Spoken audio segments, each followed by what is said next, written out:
Can't do it. Nobody's listening. I just don't understand what's going on.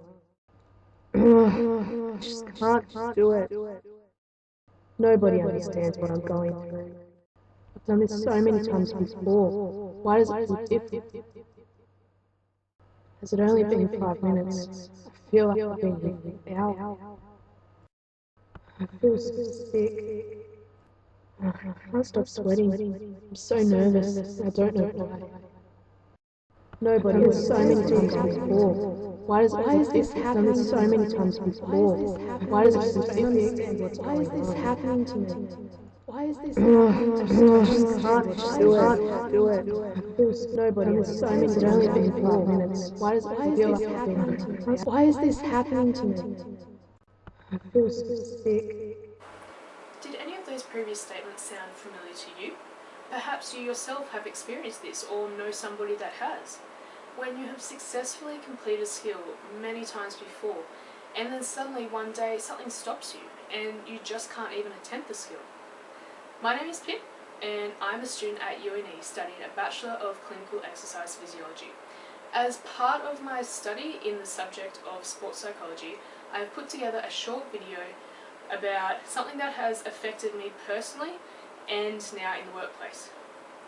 Now, as most of my experience is either as a gymnast or now as a gymnastics coach, most of my examples are going to relate to gymnastics. However, it is common for these things to occur in many sports. It could be trampolining or diving, maybe even cheerleading, alright? Or it could relate to things such as driving or eating. It all depends on the individual and the situation that they are in. My area of interest comes under the topic of choking, which is a challenge that many athletes experience in their careers. Now, it is important that you are not mistaken by what I am talking about when I refer to choking. I am not talking about where someone attempts a skill and due to the pressure or the anxiety or stress do not execute it correctly. I'm talking about the psychological block that makes it impossible to even attempt a skill, irrelevant of the fact that you've successfully completed it many times before, or even the fact that you are physically capable of performing the skill. For some reason, one day you walk through the door into that gym and you just can't bring yourself to do it. Perhaps one day you're able to do 3 backflips in a row. A week later, you could no longer even do 1 flip. And then maybe the backward walkover left you, and then you can't even bring yourself to do a backward roll. Maybe it transfers from affecting a skill on the beam to then affecting a skill on the floor. Typically, gymnasts will call this a mental block. Trampolinists call it lost move syndrome, but what all would agree is calling it stressful and emotionally taxing. Now, there are many theories that have been put forward as to why this actually occurs, 2 of which have been researched quite thoroughly. The first one is referred to as the distraction model, which is based on the belief that the performer is unable to concentrate on the task-relevant cues because of an internal or perhaps an external distraction. And whilst this definitely is something to take into consideration, and indeed very closely associated, I will only be touching on this slightly as it interrelates. Instead, I am going to be focusing on something called the automatic execution model. And this is based on the belief that choking occurs because automatic execution processing becomes inhibited. But what does all this mean?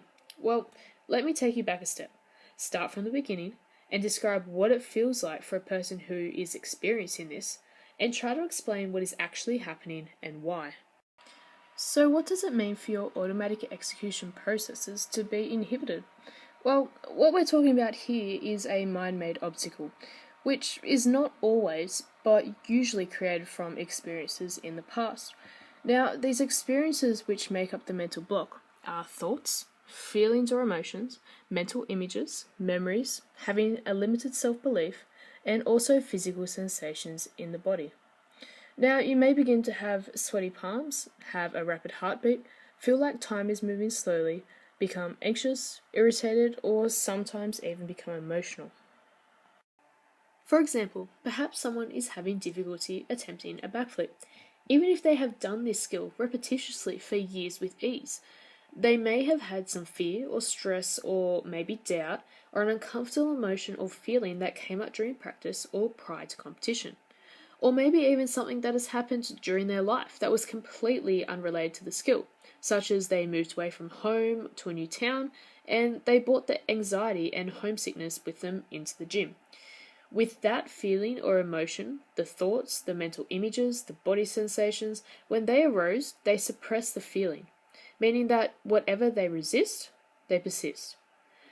Each time the skill is then resisted, that message, which carries all the negative fear, gets stronger and stronger and suppresses your automatic processing system, which in layman's terms becomes a mental block. Because of these feelings, which aren't normal to the body when the skill has been performed before, you start to think about the skill. In this case, you overthink it by consciously performing the steps to complete that skill, which would normally have been done automatically. The automatic execution model is derived from skill acquisition theory. This is moving through the stages of learning, from the cognitive to the associative, and finally to the autonomous stage. When someone first attempts a task, they have to refer to the particulars of that task, and this is referred to as controlled processing. The more the person practices, the less and less attention to those task particulars is required for successful completion.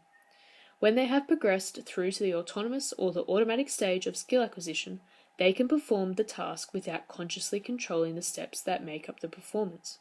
Hence, you have created the automatic processing of that skill.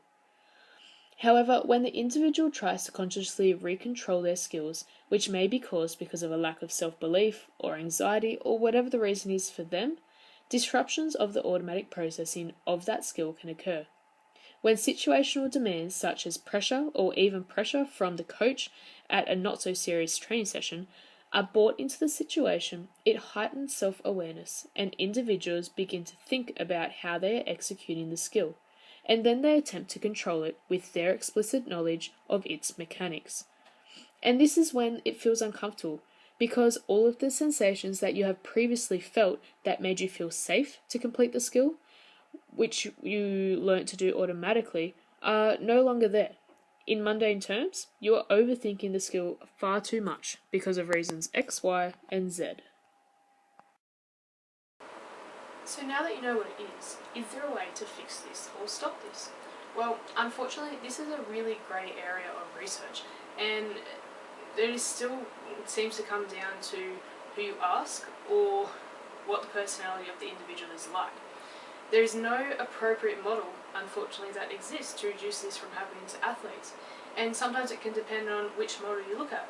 If you look at the distraction model, perhaps a therapeutic intervention to help reduce the distractions and refocus on what is relevant to performances may be of benefit.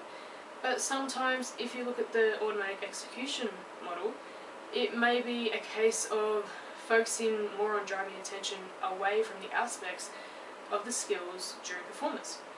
Additionally, not all psychologists agree on which model we should be following, and this divides the opinion on how to deal with this. But amongst the debate, here are a few theories that have also been put forward. Folkman and Lazarus explain that to solve the problem, people either use an approach or avoidance strategy. Simons explain that if a performer exerts additional effort in trying to perform well, ironically, it may weaken the performance due to the conscious control of automatic skills. Masters express that implicit learning can reduce the occurrence of choking in pressure situations as opposed to explicit learning. And Woodman and Hardy believe that channeling pressure conditions into global aspects of performance rather than the execution of the skill will eliminate choking. An interesting study by Lewis and Linda tested both the distraction model and the automatic execution model together in the one study.